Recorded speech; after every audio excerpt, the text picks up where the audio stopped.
Il y a 5, la fouille continue, les recherches s'activent et encore infructueuses depuis hier. Le corps du petit Pedrona est toujours introuvable.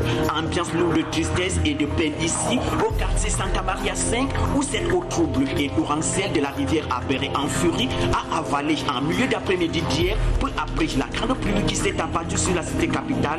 Le petit Pedrona de 7 ans, entraîné par le torrent en voulant récupérer son jouet flottant sur ses eaux troubles et boueuses. Nous serons en direct de Santa Maria 5 tout à l'heure avec Marguerite Tamba.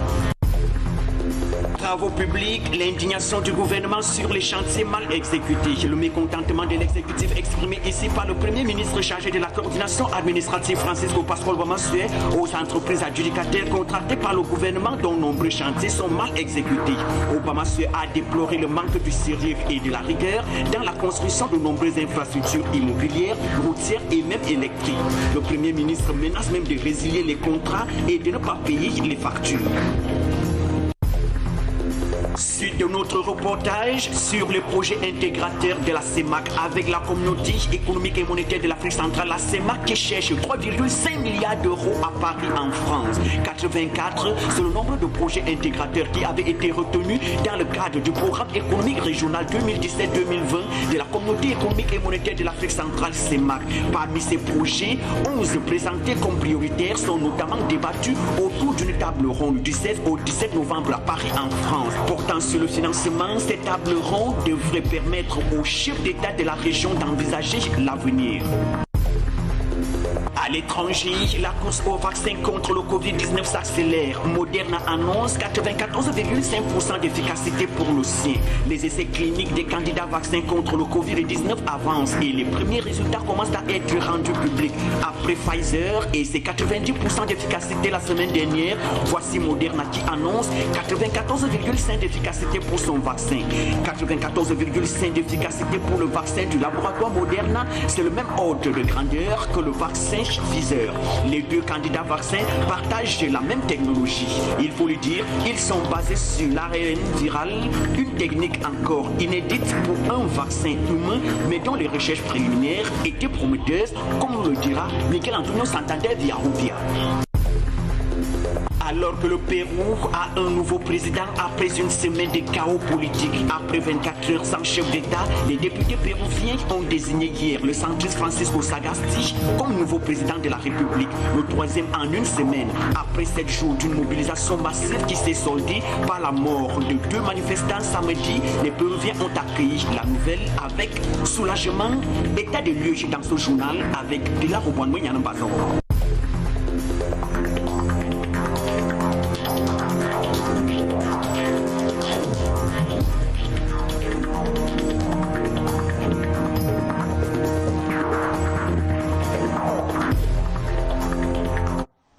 Et voilà, mesdames et messieurs, les titres de votre journal en langue française, édition de ce mardi 17 novembre 2020.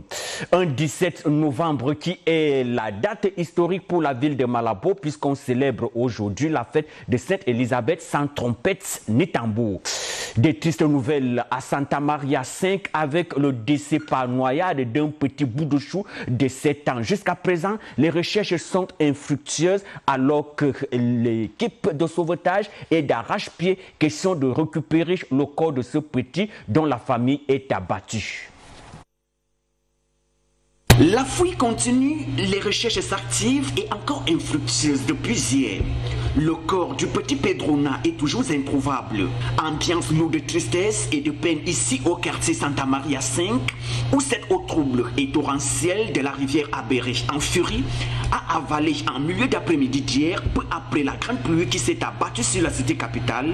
Le petit Pedrona de 7 ans, entraîné par le torrent en voulant récupérer son jouet flottant sur ses eaux troubles et boueuses. Depuis la triste annonce de la disparition du petit, les équipes de sauvetage se sont déployées pour extirper des eaux le corps de ce petit enfant. Des recherches en eau boueuse et troubles qui s'avèrent encore infructueuses. Le petit Pedrona est toujours introuvable, au grand désarroi de sa famille inconsolable. Jusqu'à présent, au deuxième jour des recherches actives, le petit garçon de 7 ans est toujours dans les eaux. Ce qui laisse à croire que l'espoir de le retrouver vivant est peu probable. Si l'espoir de le retrouver est peu probable étant vivant, mais quand même son corps doit être repéré et la course contre la montre est toujours là-bas du côté de Santa Maria 5 où nous avons justement en direct Margarita Mbang. Pour les dernières informations, le corps n'est pas encore retrouvé, Margarita. Toujours avec cette lamentation de la disparition du petit Pedrona, âgé de 7 ans, qui a disparu depuis hier aux environs de 15 heures dans la rivière Abéré, qui circule vers les environs de Paraíso. Nous sommes toujours ici, toujours avec les recherches, tant du côté de la famille, des amis et connaissances et les riverains, sans oublier les autorités compétentes à ce sujet sont toujours dans la rivière Abéré pour continuer avec les recherches et pour trouver le corps sans vie de ce jeune petit bout de chou qui est tombé à l'eau hier, comme le disent ses petits frères qui étaient accompagnés avec lui, qu'il est tombé à l'eau quand la pluie était en train de tomber et la rivière était avec des fortes eaux. Ce jeune petit bout de chou est tombé dans l'eau pour récupérer un jouet qu'il avait perdu dans la rivière Abéré. Voilà, comme vous pouvez le voir à travers ces images, la triste histoire de ce jeune petit bout de chou, Pedro Ona, que nous sommes toujours dans la vie de recherche pour trouver où il a pu être tombé, où les eaux l'ont ravagé. Comme vous pouvez le voir avec l'assistance de la société civile, la protection civile et les autorités compétentes, sans oublier la famille, les amis et connaissances et n'importe quelle personne de bonne foi qui continue toujours avec les recherches de ce jeune petit bout de chou.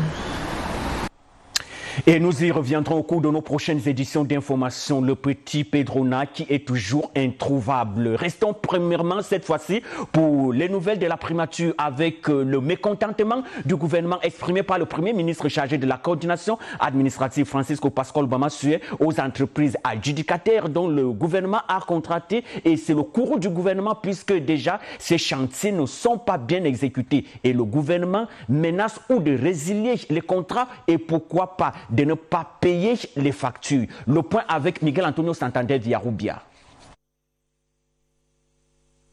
Le Premier ministre Francisco Pascual Bamasué et les responsables des entreprises de construction et de génie civil opérant sur le territoire national réunis pour échanger sur les questions relatives à la relation contractuelle entre le gouvernement et ses sociétés. La nécessité pour le gouvernement de faire part de ses préoccupations concernant le mauvais état de certains travaux réalisés par certaines entreprises, un des principaux points mis sur la table de cette rencontre, avec comme exemple plusieurs réalisations qui présentent des imperfections, notamment dans les logements sociaux, les infrastructures routières comme l'autoroute Nzor à Korenam ou encore le pont de Senje pour ne citer que cela. À cet égard, le Premier ministre a souligné que ces circonstances devraient interpeller la conscience des entreprises responsables, précisant que dans la plupart des cas, les problèmes qui se posent actuellement sont dus à une multitude de facteurs, parmi lesquels le manque de rigueur de certaines sociétés dans le contrôle et la mauvaise qualité du matériel utilisé. Sur ce, il a exhorté les responsables de ces sociétés à respecter et à se conformer à la réglementation en vigueur en matière d'urbanisme et de construction. Le Premier ministre a indiqué que le gouvernement se conformera à ses obligations de paiement après avoir vérifié les résultats par un double audit, celui de la dette fiscale et celui du respect des engagements reflétés dans les contrats conclus avec le gouvernement, étant donné qu'il existe de nombreux cas dans lesquels des entreprises ont été identifiées bien qu'elles aient achevé la construction de certains chantiers. Elles n'ont pas respecté les exigences contractuelles. La suite du journal, c'est avec la substance de cet ordre de la primature du 13 novembre 2020 portant constitution de la commission spéciale pour la gestion économique et financière de l'hôtel de ville de Malabo. Le Premier ministre ordonne la Constitution nationale dans son article 131 définit les collectivités territoriales comme des institutions avec une personnalité juridique chargée du gouvernement et de l'administration de leur territoire respectif en proposant les plans et programmes pour leur développement économique et social. Considérant que le gouvernement constate malheureusement ces derniers temps la mauvaise gestion, la mauvaise situation financière de l'hôtel de ville de Malabo entre malversation des fonds, des arriérés de salaire des personnels contractuels qui s'accumulent, le manque d'accomplissement des obligations minimes, indiscipline budgétaire, le manque de procédures fiables dans la collecte des taxes communales, l'individualisme dans la gestion des recettes communales au détriment de l'intérêt général de cette entité locale. Vu la crise économique et financière que connaît actuellement la mairie centrale de Malabo, faute de liquidité et d'insolvabilité. Afin de corriger cette irrégularité et vu les articles 238 et 239 de la loi numéro 1/2003 du 28 février régulatrice de l'administration locale, sur proposition du ministre d'État de l'Intérieur et des collectivités locales et en vertu des facultés que me confère l'article 23 alinéa E de la loi numéro 2/2015 du 28 mai du régime juridique de l'administration générale de l'État dispose. Article 1. La responsabilité de la gestion de l'hôtel de ville de Malabo, y comprise celle des districts urbains et la gestion économique et financière de la mairie centrale est dissociée et échoit à la commission spéciale. Article 2. La commission spéciale chargée unique et exclusivement de la gestion économique et financière de l'hôtel de ville de Malabo est constituée comme suit. 1. Monsieur Andrés Bololo Ekobo. 2. Madame Dolores Nchamaloro. 3. Monsieur Miguel Ángel Joaquín Coupé. 4. Madame Ayaba Ngouang. Pilar Ayaba Ngouang. 5. Monsieur Quintiliano Obiancoulou. 6. Madame Angela Matete encore Oswan. Et 7. Monsieur Pedro Ndemobama. Article 3. La dite commission aura pour mission de contrôle des collectes des taxes communales et du reste des revenus communaux et des dépenses communales. Article 4. Les membres de la commission spéciale éliront par la majorité des votes le président, le vice-président et le secrétaire de la dite commission. Article 5. La commission spéciale sera assistée durant son exercice par les responsables économiques et dépositaires des dépositaires des taxes communales de l'hôtel de ville de Malabo et des districts urbains. Article 6. La commission spéciale ainsi constituée sera obligée de justifier mensuellement auprès du ministère de l'Intérieur et des collectivités locales les recettes tout comme les dépenses durant l'exercice de cette fonction. Disposition additionnelle. Le ministère de l'Intérieur et des collectivités locales est faculté d'adopter tant de mesures jugées nécessaires pour la meilleure application du présent ordre. Disposition dérogatoire. Tout contrevenant aux dispositions légales prises par le présent ordre sera exposé à des sanctions prévues par la réglementation en vigueur. Disposition finale. Le présent ordre entre en vigueur le même jour de sa publication au service de l'information des services de l'État et du bulletin officiel de l'État. Ainsi le dispose par le présent ordre fait à Malabo le 13 novembre 2020. C'est signé le Premier ministre chargé de la coordination administrative, Francisco Pascual Obama-Sué. L'actualité reste toujours au Sénat pour parler de la loi sur la poste avec les débats parlementaires qui se construisent pour la révision des différents articles pour l'intangibilité de la loi sur la poste en Guinée équatoriale. Le point, c'est avec Pilar Obanmo-Nyanambazoro. C'est une commission ad hoc diligentée par le Sénat que la commission des infrastructures, des transports, des communications et des nouvelles technologies dirigée par Demetrio Elondonse Fumo compte dissiper en épuisant tous les doutes et incohérences relevés lors de la révision de l'article sur le financement de services postaux. Garantir l'intangibilité du projet de loi sur la poste avant son adoption. Après les débats sur l'universalité des services postaux ou encore la création d'un opérateur national de la poste, le Sénat veut doter la poste nationale d'un instrument juridique qui garantit de bons services postaux et la capacité opérationnelle. Société anonyme de droit public, la poste appartient entièrement à la Confédération qui lui assigne un mandat de prestation pour la fourniture du service universel postal. Elle doit par conséquent respecter diverses prescriptions spécifiques à la poste, propres aux différents secteurs ou encore de nature organisationnelle, en plus de dispositions légales.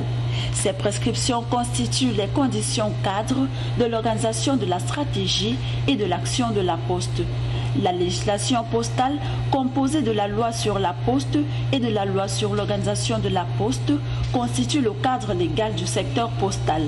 La loi sur la poste définit les conditions cadres appliquées à la concurrence sur le marché postal et le service universel en matière de trafic des paiements. Son ordonnance régit l'organisation concrète du service universel ainsi que la surveillance de la fourniture de ce service. La loi sur l'organisation postale, l'organisation de la poste, est une loi spéciale appliquée à la poste qui constitue la base légale de l'organisation de l'entreprise. Parlons cette fois-ci de la troisième conférence de l'Assemblée parlementaire de la communauté des pays de langue portugaise sur l'intégration en éducation, la science et pourquoi pas dans la langue portugaise. Toile de fond de ces travaux dont prend part une importante délégation de la Guinée équatoriale et dont les sénateurs et les parlementaires sont sur le feu de l'action, question d'imprimer bien sûr l'intégration dans la zone de la CPLP. Le point avec Sergio Bono. L'avenir de l'intégration des pays de la communauté de langue portugaise, la CPLP, à travers l'éducation, la culture, la science joue par visioconférence au Sao Tomé et Principe où se tient depuis hier la troisième commission de l'Assemblée parlementaire de la CPLP. L'intégration à travers un train de mesures dont la création des bourses d'études, la formation des professeurs et des formateurs, tout comme les étudiants. La Guinée équatoriale est représentée à ces travaux par une importante délégation parlementaire de 6 élus du peuple, dont les sénateurs Buenaventura Mezua Sumu, Pilar Njombe Djangani, Salvador Mangui Ayingon et Judas Tadio et Lababi. 2 parlementaires, Santiago Anderson et Filiberta Pilar Bekari Andou. Créée le 17 juillet 1996 avec plus de 240 millions d'habitants, la CPLP est un forum de coopération entre les différents pays de langue portugaise et de culture, ayant pour objectif de coordonner la politique et la diplomatie des États membres, renforcer leur présence sur la scène internationale, la coopération dans tous les domaines, la promotion de la langue et de la culture portugaise. La CPLP est régie par les principes de non-ingérence, de l'égalité souveraine des États, du respect de l'identité nationale, la réciprocité des traitements, la primauté de la paix, la démocratie du droit, les droits de l'homme et la justice sociale, tout comme le respect de l'intégrité territoriale et la promotion du développement. L'Assemblée parlementaire de la CPLP, issue du 12e Conseil des ministres de la communauté des pays de langue portugaise en novembre 2007, est l'organe qui réunit les représentants de tous les parlements de la CPLP. Elle est établie par la base des élections législatives de chaque membre. Restons toujours dans la chambre basse avec cette fois-ci le budget rectificatif de l'État pour le compte de l'année économique 2020 qui est toujours sur les débats avec la comparution hier tour à tour, l'audition de la ministre de la Pêche et des Ressources halieutiques Adoration Sala Tchonko et de la secrétaire d'État au Trésor Milagrosa Obonangwe. Question de faire état bien sûr des taxes de la construction de l'usine de thon à Anobon et bien d'autres conclus bien sûr dans ce texte écrit par Margarita Mbang. Audition de la ministre de la Pêche et Ressources halieutiques Adoration Sala Tchonko et de la secrétaire d'État du Trésor public Milagros Obonangwe. Pour l'audition de la ministre de la Pêche, il était question de montrer patte blanche sur l'état d'avancement du projet de construction de l'industrie manufacturée du thon à Anobon exécuté par la société maghrébine de génie civil, la Somagel, et dont les travaux évoluent favorablement malgré la pandémie actuelle du coronavirus qui a paralysé les travaux. Sala Tchonko était aussi appelé à éclairer la lanterne des élus du peuple sur la situation actuelle des 2 bateaux de pêche encore en souffrance depuis des mois à Luba. Elle a fait savoir à cet effet que ces 2 bateaux vont servir le pays pour la promotion de la pêche industrielle. Également, devant les élus de la Chambre basse, la secrétaire d'État au Trésor public, Milagros Obonangwe, pour apporter lueur et éclairage sur certains annexes du budget rectificatif de l'État pour l'année 2020, avec la préoccupation du Parlement sur la collecte des fonds et des payages, des salons VIP, des aéroports et tests PCR qui se réalisent dans les aéroports et les hôtels. Le Parlement a insisté sur la transparence dans la collecte des 10 fonds en imprimant une meilleure traçabilité pour leur transfert au trésor public. L'autre préoccupation majeure du pouvoir législatif était de savoir pourquoi la loi sur l'exonération fiscale n'est pas appliquée jusqu'à là, malgré sa promulgation par le président de la République. Et c'est justement pour avoir le cœur net sur cette situation que le président de la Cour suprême de justice sera auditionné après-demain jeudi devant la Chambre basse. Parlons cette fois-ci de la CEMAC, la communauté économique et monétaire de l'Afrique centrale, qui est à la recherche de 3500 milliards de francs CFA à Paris, en France, à travers une table ronde pour les bailleurs de fonds internationaux. Une importante délégation composée outre du ministre d'État à la primature chargé de l'intégration régionale Balthazar Ngwenzo, du vice-ministre de l'économie et des finances Hermès Elamine Foumou, ou encore du président de la commission CEMAC. Question de jouer aux yeux doux pour financer au moins 11 projets intégrateurs. Le point avec Miguel Antonio Santander Villarubia. Ces projets portent pour l'essentiel sur les corridors régionaux de transport, la production, l'interconnexion énergétique, le marché unique, la libre circulation des biens, des services et des personnes, le capital humain et la diversification économique. Le Premier ministre congolais Clément Mwamba, représentant le président congolais Denis Sassou Nguesso, président dédié du programme de réforme économique et financière de la CEMAC, donnant le coup d'envoi des travaux, a souligné qu'ils sont à la recherche tout particulièrement des prêts à des conditions concessionnelles ou des mixages de prêts et dons et de financement privé pour la viabilisation de certains projets en mode partenariat public-privé. Selon toujours le Premier ministre congolais, ils espèrent au terme de cette table ronde une mobilisation exceptionnelle des différents partenaires autour de tous les grands projets intégrateurs qui sont présentés par les ministres. La sous-région CEMAC ouvre ses portes et souhaite établir avec tous ses partenaires publics et privés un partenariat mutuellement bénéfique, a souligné Clément Mwamba. Pour le président de la commission de la CEMAC, Daniel Onaondo, ces projets pour lesquels la délégation sollicite des financements s'inscrivent dans le cadre du plan de relance communautaire et viennent à cet égard renforcer le programme de réforme économique et financière de la CEMAC. Choisis pour leur haut degré de maturité et de préparation, ces projets, 11 au total, devraient à terme permettre d'accélérer durablement l'intégration physique et commerciale de la région. Ils sont pleinement alignés avec les agendas 2030-2053 de l'Union africaine et les objectifs de développement durable des Nations unies. La suite de l'actualité, c'est dans quelques instants avec Bata, mais quand même, actualité de dernière minute avec le conseil d'administration à l'hôpital La Passe de Malabo qui vient de se tenir présentement avec entre autres les perspectives et surtout l'évaluation des différentes activités. On hypothèque également la composition des biens de composition et surtout pour la formation du personnel soignant. Le point avec Christobalina Boantou-Okomo. Après la pluie vient le beau temps, c'est ce que l'on peut dire à l'issue du premier conseil d'administration de l'hôpital La Passe de Sipopo aux premières heures de la matinée de ce mardi. Les membres du conseil d'administration étaient en conclave pour élaborer et réviser le plan d'action du centre médical après une forte période de crise sanitaire causée par la Covid-19. Il était également question pour le conseil de réviser le fonctionnement de cet hôpital, question d'accomplir avec les objectifs du gouvernement dans cette institution sanitaire parapublique. Sur ce, plusieurs points ont été abordés par le directeur de l'hôpital La Passe de Sipopo, notamment la formation des ressources humaines et la qualité du matériel sanitaire en place et bien d'autres. La réunion a été présidée par la présidente du conseil d'administration, Margarita Roca. L'actualité se poursuit du côté de la région continentale du pays avec Rodrigo Ndomba Kalensam. Rodrigo, bonsoir.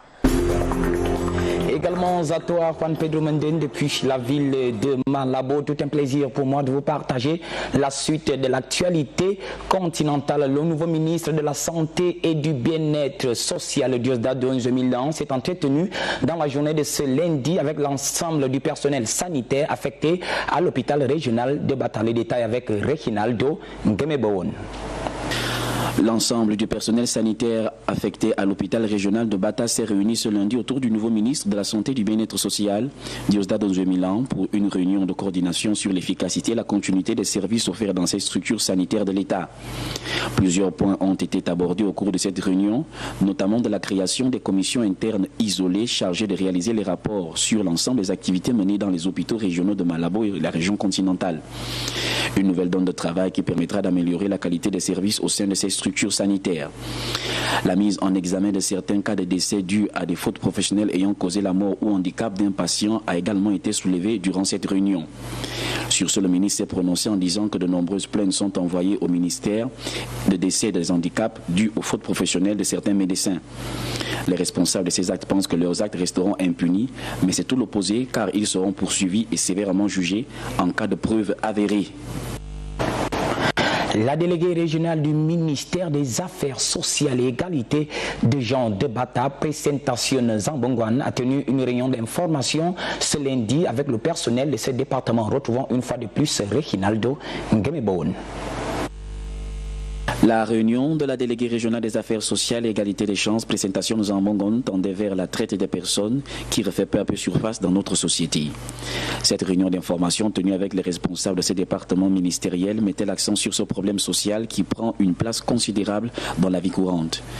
Selon la déléguée régionale des affaires sociales, les principales personnes touchées par ce phénomène sont les enfants qui sont utilisés pour la vente ambulante de certains produits. La déléguée a demandé de suivre de plus près ces enfants. Nombreux d'entre eux souffrent de maltraitance dans leur foyer et sont utilisés pour accomplir de force certaines tâches parfois au risque de leur vie.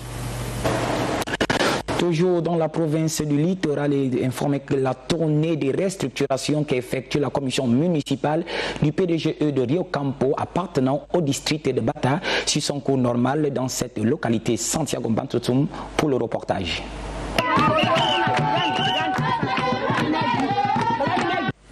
Les membres de la nouvelle structure du Parti démocratique de la Guinée équatoriale de Rio Campo, dirigé par son président Gabriel Membila Borilo, a poursuivi ce lundi avec les travaux de restructuration aux différentes cellules de base de sa zone de juridiction.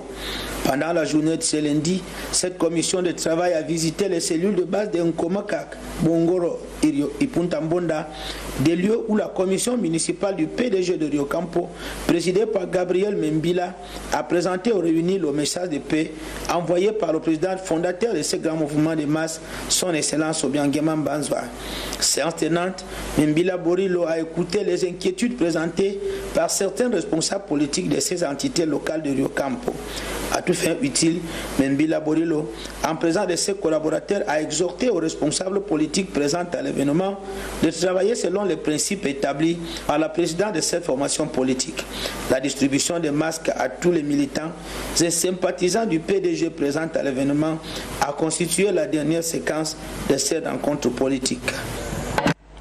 Les parents, amis et connaissances de celui qui fut de son vivant vice-président d'un des partis politiques de l'époque coloniale, Akassio Menyemele, ont célébré ce week-end la 61e anniversaire de sa disparition à la paroisse San Joaquin de l'arrondissement d'Indiacom. Suivons ce reportage. Cette allégorie famille a célébré cette cérémonie eucharistique ce week-end en compagnie des camarades, amis et connaissances pour la commémoration du 61e anniversaire de la disparition d'Akassio Menyemele. Le ministre de Culte, dans son homélie, a prêché sur l'amour, une vertu qui abondait dans la vie d'Akassio Menyemele. Suite à cela, le prédicateur du jour a demandé aux réunis de développer l'esprit d'amour. Akassio Menyemele est né au mois de décembre de 1904, décédé à l'âge de 55 ans ici à Bata en 1959. Dans son vivant, l'ancien leader politique avait terminé ses études à l'école professionnelle des arts et métiers de Bata, Escuela de Artes y Oficios, dans la spécialité de menuiserie, maçonnerie et électricité en 1931, vice-président du parti politique Mouvement National de la Libération de la Guinée équatoriale, Monalique, dans la partie continentale du pays, destinataire du drapeau national et victime de l'indépendance nationale de la Guinée équatoriale. Cette célébration du 61e anniversaire de la disparition d'Akassio Menyemele a été terminée avec un grand cocktail. Cap directement dans la province de Kientem, mais plus précisément dans le district de Zonzom. La déléguée provinciale du ministère des Affaires sociales et égalité de genre de la province de Kientem s'est entretenue avec les habitants du district de Zonzom. Nous en saurons les détails dans le commentaire qui suit. La réunion de la déléguée régionale des affaires sociales et égalité des chances, présentation nous en Bongon, tendait vers la traite des personnes qui refait peu à peu surface dans notre société.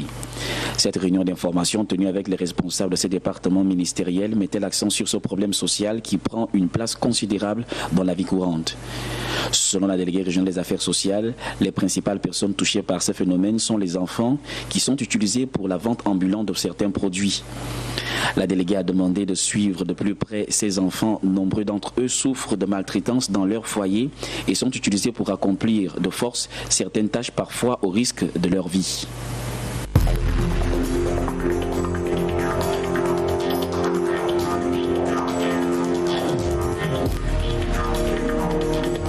C'est avec ce reportage que prend fin cette édition d'information depuis la partie continentale du pays, mais ne quitte point qu'à l'actualité se poursuit avec Juan Pedro Menden depuis la capitale politique de Malabo.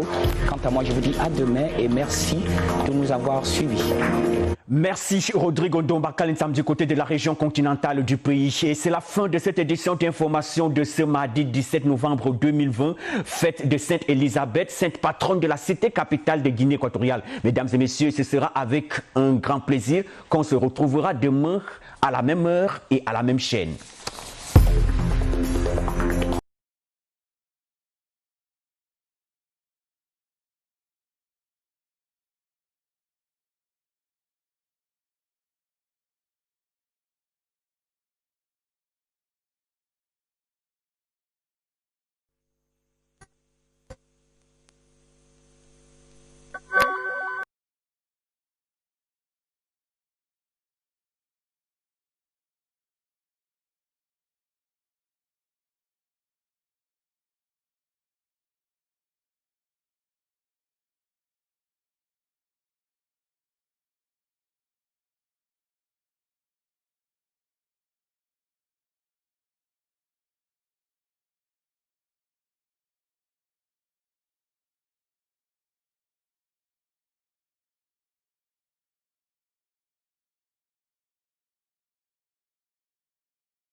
Bianmangue. Aparte de estos fármacos, Ngemo Bianmangue también anunció la llegada de 3.000 test rápidos que vinieron a sumar a los PCR que se usan para conocer el estado de la COVID-19 en el país y 4 millones de mascarillas para su distribución en todo el territorio nacional.